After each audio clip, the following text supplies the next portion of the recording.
I thought this was it was kind of interesting, you know, kind of neato torpedo. So let me give you some context. 1924 is like this is when fascism in Italy has already begun to it's really integrated itself into like the current experience for a lot of Italians, right? I'm pretty sure the March on Rome happens later in the year. I'm not 100% sure on the date off the top of my head, but basically ever since 1920s, Mussolini had been building up the fascists, and how the fascists form is out of disagreement and a certain level of like disillusionment from the countryside with the socialists in the more urban centers of Italy.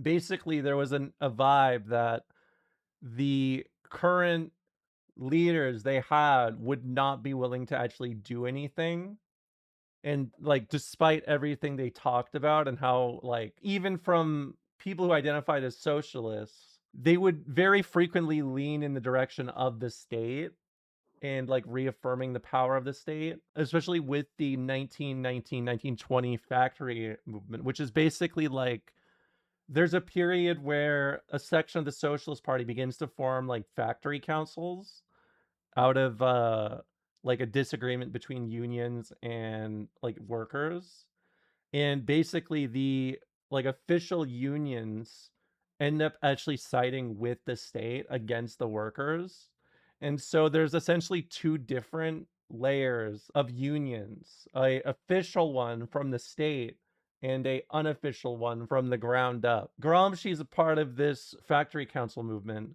but a lot of the leadership actually like specifically either one, they initially just say like just take whatever you can get, like just take the scraps of it, right? And you'll be fine. Like, you know, we'll get a pay raise out of it and things will be fine.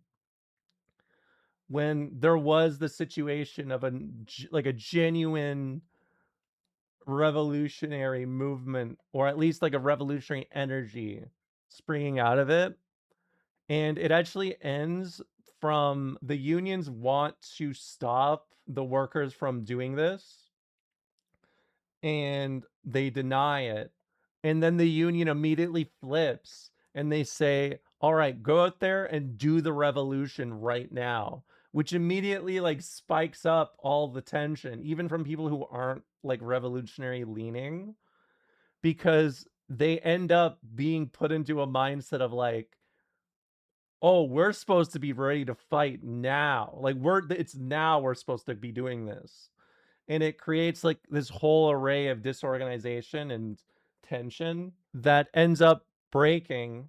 And in the end, the union leaders flip flop on it and they decide to just like make terms with the state out of it.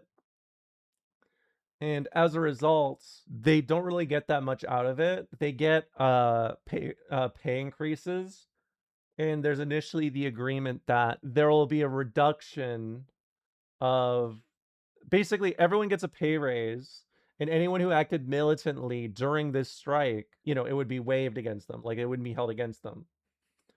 And the only thing they get is a pay increase, and all the people who acted kind of militantly during the strike end up losing their jobs.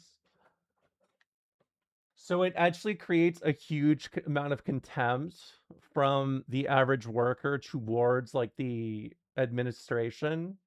Even though they identify as socialists, the average person becomes more and more disillusioned with them. And this is what sparks the split that forms the Italian Communist Party with Bordiga and Gramsci. Yeah, the Union administration, Gramsci, Bordiga, and most of the other communists all describe them as just like another form of bureaucracy, right? Like they're too involved in maintaining their own jobs to actually do anything genuinely revolutionary, to where like he's specifically critiquing the model of union government because a lot of the union leaders would end up taking a more defensive role towards the state and actually end up supporting capitalism and capitalist policies at the end of the day. And this creates like a massive wave of like reactionary response. Mussolini plays off of a lot of this of its time, and this is where he can really grow his ranks from the previously like socialist party. For the first 2 or so years of the Italian Communist Party, Bordiga is the leader. And Bordiga, I'm not someone who subscribes to leftist infighting vibes, but basically there is a massive disagreement in terms of the internal party structure about how to organize this. Gramsci and a lot of the other communists at the time, they're not really in positions where they want to lead. Bordiga, out of all of them, is more of a leader figure, right? Like Gramsci acknowledges this even just like meeting them, meeting Bordiga. And Gramsci was a lot more of a tactical Marxist about like getting his own revolutionary changes flowing, which is most like to me is like a very close interpretation of Leninist principles at the time. Although how much of Leninist principles he even knew by like 1920, 1921, we don't even really know. And basically like commenters hated Bordiga's stance. This actually became something that was commented on in the Second International, or not the Second International, the Second Congress of the Comintern. Basically, Lenin gives a big, he gives a slap down to Bordiga, and not just Bordiga, but like a lot of the Bordigas of that faction for the anti-parliamentarianism. It basically leads into Bordiga losing his leadership role and Gramsci taking it. The problem is between this time period and when Gramsci becomes leader, the Communist Party is basically not engaging in like trying to build class consciousness. There's no like mass appeal in that same sort of way. It was a very isolated sort of cell, which is also something that Lenin critiques in this particular position. During this span of time, it basically is all the other parties are kind of stagnant, and the fascists are the only one growing because they're the only ones like engaging with people on the ground for the most part. And this is like honestly a big ideological rift in the Marxist movement at the time. It basically becomes a matter of like philosophy versus action, philosophy versus praxis, if you will. Is it enough to theorize about it? Should you also be willing to do things on the ground? And if you are willing to do things on the ground, then to what extent does your theory actually apply in the immediate term? That's the big kind of ideological rift in the West. It's to the point that even Gramsci, in one of his letters, notes that his brother even joined the fascist party during this span of time, and he actually goes and talks to his brother and tries to like talk him out of it, and like it just doesn't click. And it's basically with this in mind that the communists aren't really engaging with what my immediate needs are, so why would I go and interact with them, right? If I am ideologically committed, why does it matter if I engage with the communists or the fascists or the socialists when all I want is to change things on the ground, right? This is an exceptionally common belief at the time. Exceptionally common. It's a little weird to think about in the grand scheme of things. I wonder how that played out when everything was said and done. His brother was still associated, I think, with the fascists. I don't know if he was as ideologically committed, but like even when he's in prison, I think it impacts how he views the fascists, but probably like ideologically he's still more like in sync with fascists than communists, right? Gramsci's brother. But all of this is to understand that like when Gramsci becomes leader of the Italian Communist Party, it is like completely in, I don't want to say retreat, but it's in a position where the Communist Party is falling out of favor. The fascists are growing quite rapidly, and like it is specifically trying to claw back the people who felt neglected by the communists who went to the fascists, because specifically the fascists played off of like, they use the revolutionary terminology and identity to speak to the masses on a level of like, look, we can get things done for you in the immediate.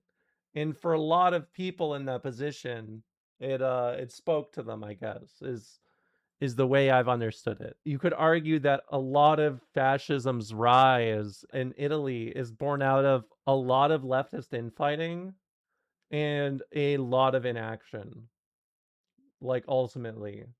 Because even though Gramsci does organize these factory councils into the like 1920, he is basically the only major organizer on the ground with the masses at that time. And he stands out for that reason, which kind of further reminds me of like the level of like, there is like a little bit of elitism vibes from that time frame, right? It'll make a lot more sense when you read this today. Nowadays, it's a little different. It's the inverse, right? But even back then, fascists literally went out of their way to attack other socialists way before they even like actually engage in any sort of parliamentary action or like political action outside of that. They're basically just a mob fighting on the ground. But like the leadership of the socialists was so pathetic at the time that people were more just like, I'm glad someone's just taking it to those shitheads that are in power, and that's it. Even if they were ideologically socialists. I found it to be a very interesting dynamic, especially since a lot of Gramsci's works are ideologically chastising a lot of his comrades at the time for being like a little too elitist and being too unwilling to engage with like what the masses wanted. Despite this, tactically he works alongside a lot of them just for some sort of revolutionary development. But basically, by the time that he is Italian Communist Party leader, the fascists are already beginning to assassinate socialists, and Bordiga had already been arrested. So they it was already a much different situation by the time that he got into this position. So with this in mind, let's read this. From an old subscriber and friend of El Ordine Novo, we have received the following letter. Quote, it seems to me that our disagreement is especially of a chronological order. I accept a great deal of what you write to me, but as solutions to problems which will arise after the fall of fascism. It is very useful to study them and prepare oneself to confront them, but the problems of today are very different. Let us discuss this. I stand by my opinion that the working class is totally absent from political life, and I can conclude that the Communist Party today can do nothing or almost nothing positive. The situation is strikingly similar to that of 1916 to 1917, and so too is my state of mind, which you say is shared by other friends who write to you. My political opinions are unchanged, or worse still, I have become fixed in them. Just as up till 1917, I was fixed in the pacifist socialism of 1914 to 1915, which I was shaken out of by the discovery. Just a quick note, when they're referencing 1917, they're referencing the Bolshevik Revolution. When this writer is talking about pacifist socialism, they're talking about like Kautsky's socialism. Like, this is basically someone who subscribed to the Kautsky line of thought until seeing the revolution in Russia, which changes their opinion. But because of that, it creates a new way of a new issue of analysis, I guess you could say. Made after Caporetto and the Russian Revolution of November, that guns were precisely in the hands of the worker soldiers. Unfortunately, the analogy does not extend so far.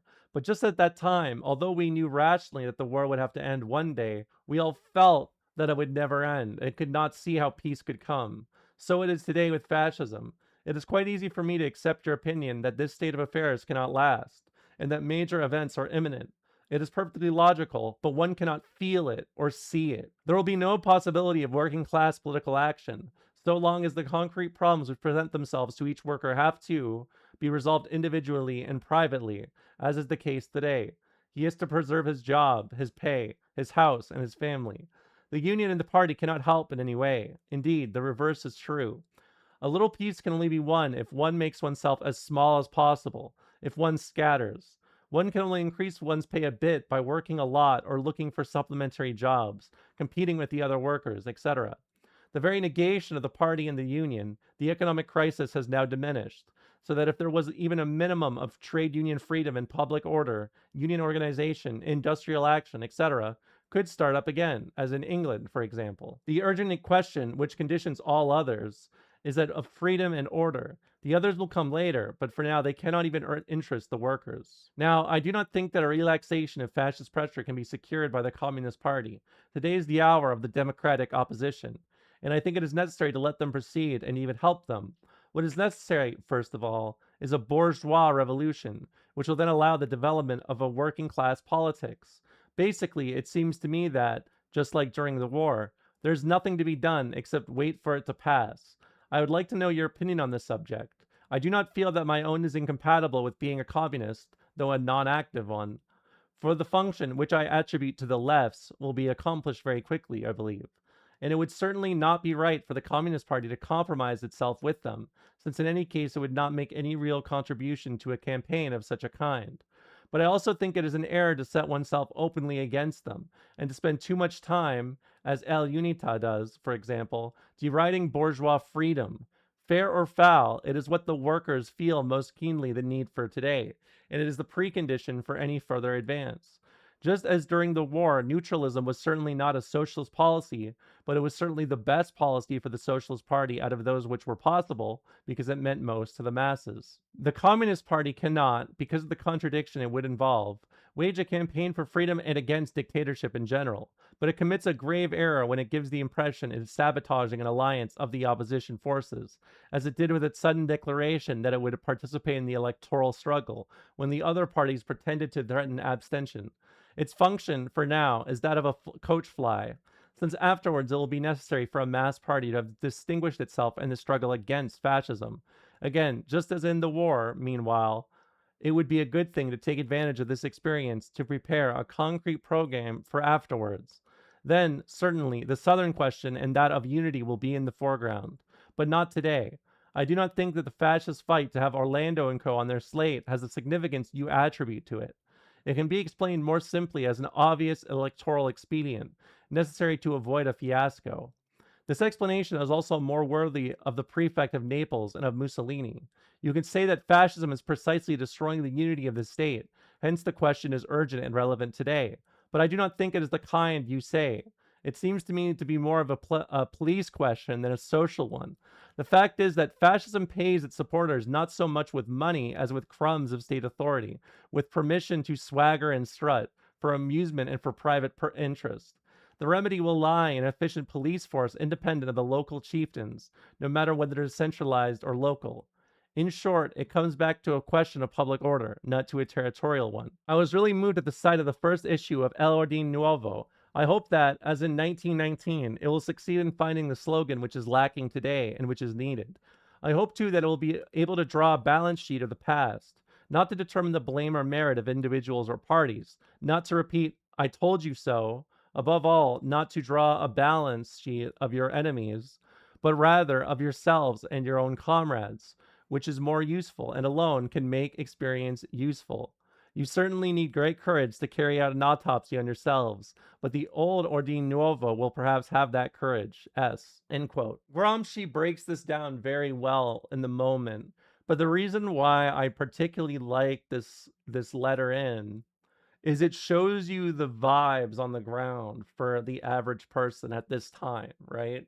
It's not a period where it's just like uh there's been equal organizing all across Italy. Basically, how much you organize in a region decided how much that region fucked with you. And so a lot of their interactions in this way was dependent on what changed in my immediate surroundings. Mussolini primarily preyed on like disillusioned petit bourgeois, but also like the most impoverished elements at the time. You can see how this person considers themselves a socialist that reflects on fascism as a positive, not necessarily ideologically, but just like I can see them do things. You know what I mean? I find that kind of interesting. It does highlight like the problems of the time in a very unique way that I don't think we really think about today, right? Like we would associate this behavior more with liberals than with like a socialist party, right? Even though, socialists can be a wide net depending on where you're at, right? It's very interesting. So let's see what Gramsci has to say. Let's see what Gramsci has to say under the title Liquidatory Elements. This letter contains all the necessary and sufficient elements to liquidate a revolutionary organization such as our party is and must be. And yet, this is not the intention of our friend S. Even though he is not a member, even though he is only on the fringes of our movement, our propaganda, has faith in our party, and considers it the only one capable of permanently resolving the problems posed in the situation created by fascism. Is this position adopted in the letter purely personal? We do not think so. It cannot but be the position of a large circle of intellectuals who, in the years 1919, 1920, sympathized with the proletarian revolution, and who subsequently refused to prostitute themselves to triumphant fascism. It is also, unconsciously, the position of part of the proletariat itself, even of members of our party, who have not succeeded in resisting the torturing daily drip of reactionary events, in the state of isolation and dispersal created for them by fascist terror. This is clear from a whole series of facts, and is openly confessed in private correspondence. Our friend S does not adopt the viewpoint of an organized party, so he does not perceive the consequences of his views or the numerous contradictions into which he falls, but arrives at an absurd position and thus himself highlights the weakness and the falsity of his argument. S believes the future will belong to our party. But how could the Communist Party continue to exist? How could it develop? How, in other words, could it become capable of dominating and guiding events after the fall of fascism if it annihilated itself today in the attitude of total passivity proposed by S himself? Predestination does not exist for individuals, and even less does it do so for parties. All that exists is the concrete activity, the ceaseless work, the continuous contact with developing historical reality that give individuals and parties a position of preeminence, a role of guide and vanguard. Our party is an organized fraction of the proletariat and of the peasant masses, i.e., of the classes which are today oppressed and crushed by fascism. If our party did not find for today independent solutions of its own to the overall Italian problems, the classes which are its natural base would turn en masse against those political currents which give some solution to those problems that is not the fascist one. If that occurred, the fact would have an immense historical significance. It would mean that the present is not a revolutionary socialist period, but we're still living in an epoch of bourgeois capitalist development. It would mean that not only the subjective conditions of organization and political preparation are lacking, but also the objective material conditions for the proletariat to attain power. Then, indeed, we too would face the problem of taking up not an independent revolutionary position, but that of mere radical fraction of the constitutional opposition, called by history to realize the bourgeois revolution. In other words, an indispensable and inevitable stage in the process which will culminate in socialism. Does the Italian situation perhaps authorize one to believe this? S himself does not believe it, because he writes that the task of the constitutional opposition will chronologically be very brief, without any direct development other than that towards a proletarian revolution. Was the guy saying that self-critique was more important than acting against fascism was incorrect? He's basically saying like fascism's bad, but we also got to check ourselves cuz we got to make money and live how we do, and there are financial struggles surrounding that. So you should think about the fact that you're fighting against the fascists and you're not just changing things in the immediate. Like he's basically arguing about he's focusing too much on like the fall of fascism basically, as opposed to like why don't we make things better right now? right? That was the idea. But by doing this, it's also like showing that it's kind of it's a little individually guided, and it's kind of like, well, things are getting better over here. I know I don't agree with their methods, but they're getting better over here. So maybe, you know, we should just kind of focus on other things, you know? Of course, like this sort of way of approaching it is like poison to Gramsci, right? Because I mean, Gramsci was specifically, he's from Sardinia, which is considered like the most like backwater of the backwater for Italy. And there were a lot of like rural urban disconnects around like what each other were doing at the time, right? S refers to the period of the war and presents the stance of the Socialist Party during the war as exemplary. How absurd this reference is, and how much it proves its author wrong, is at once clear from even the briefest and most hasty analysis. Socialist neutralism was an essentially opportunist tactic, dictated by the traditional need to balance the three tendencies making up the party, which we will indicate simply with the three names of Turati, Lazzari, and Bordiga. Basically, Torati and Lazzari are like uh they range from like Sockdem to democratic socialist. They're a little more Kautsky coded, is how I would describe it. Whereas Lenin referred to Bordiga as a leftist to his left. So it's quite a leap. It was not a political line established after an examination of the situation of the relationship of forces which existed in Italy in 1914 to 1915. Instead, it was a result of the conception of party unity above all else, even above the revolution, which still characterizes maximalism.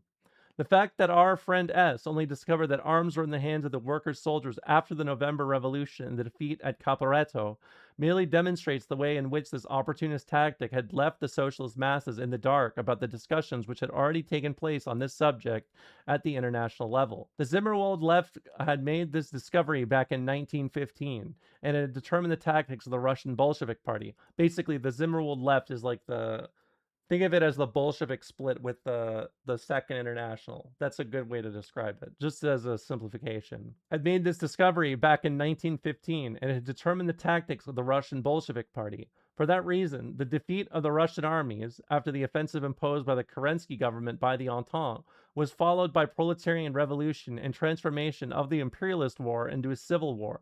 The defeat at Caporetto, however, was only followed by a resolution which confined itself to reasserting parliamentary opposition to the government and the rejection of war credits.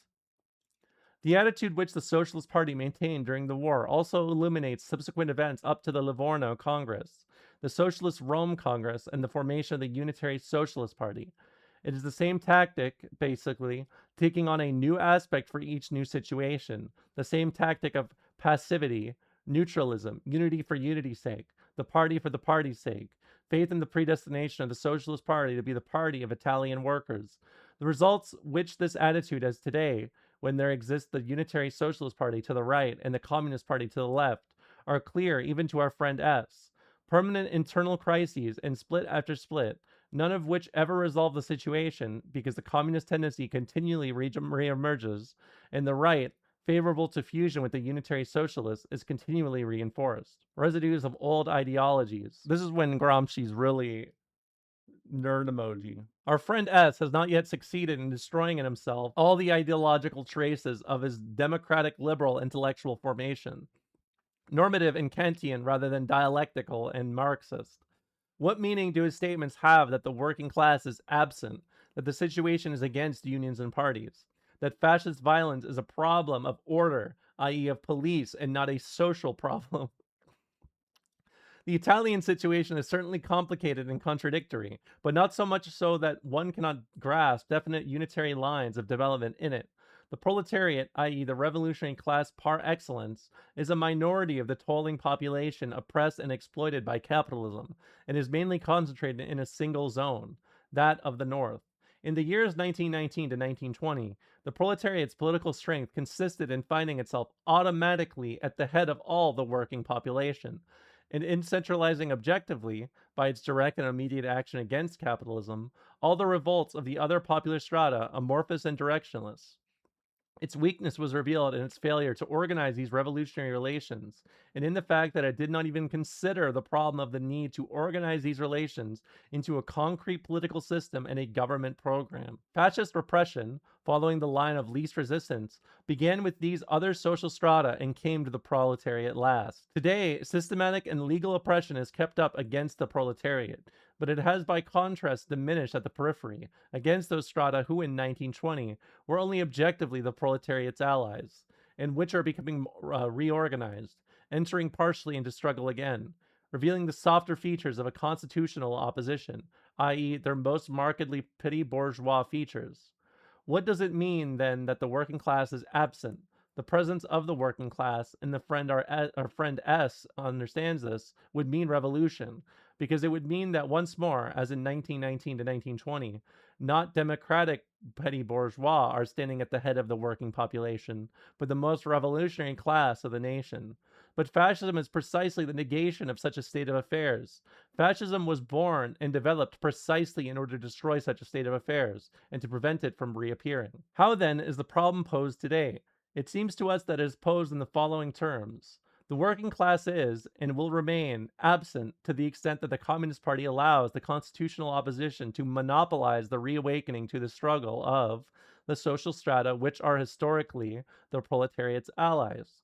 The emergence and consolidation of the constitutional opposition is infusing the proletariat with new strength, so that it is once again flocking into the party and the unions.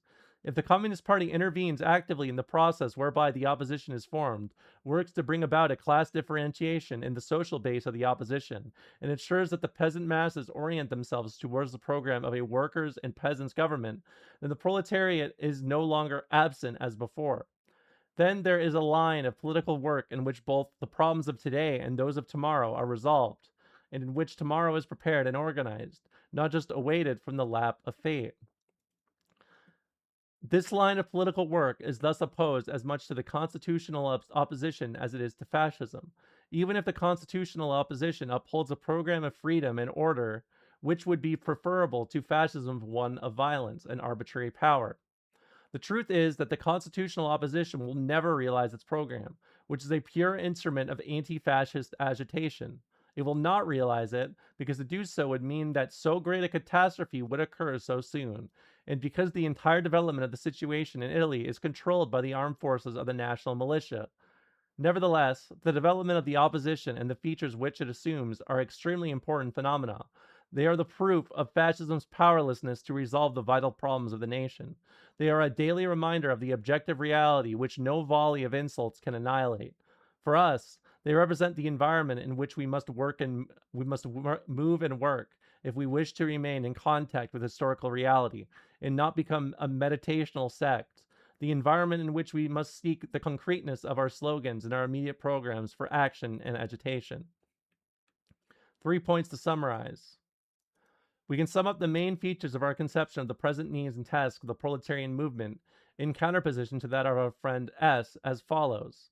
1. To give our party a sharper awareness of the concrete problems which the situation created by fascism has posed for the working class, in such a way that organization becomes not an end in itself, but an instrument for spreading revolutionary slogans among the broadest masses. 2. To work for the political unity of the proletariat under the banner of the Communist International, hastening the process of decomposition and recomposition that was begun at the Livorno Congress. 3. To establish concretely the meaning in Italy of the workers' and peasants' government slogan, and to give this slogan a national political substance, which can only happen if we study the most crucial and pressing problems of the peasant masses, and therefore, first and foremost, these specific problems which are summed up in the general term, the Southern question. Intellectuals like our friend S, who have not allowed themselves to be carried away by fascism, and who, in one way or another, have not been prepared to disavow their attitudes in the year 1919 and 1920, can once again find in El Orden Nuevo a center of discussion and regroupment. Pretty good, right?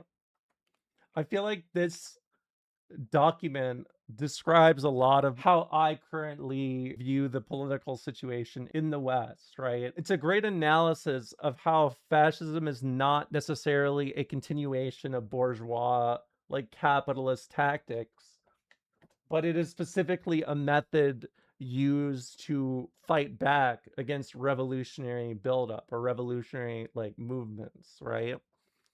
And specifically by weaponizing that revolutionary momentum into something more conservative, right?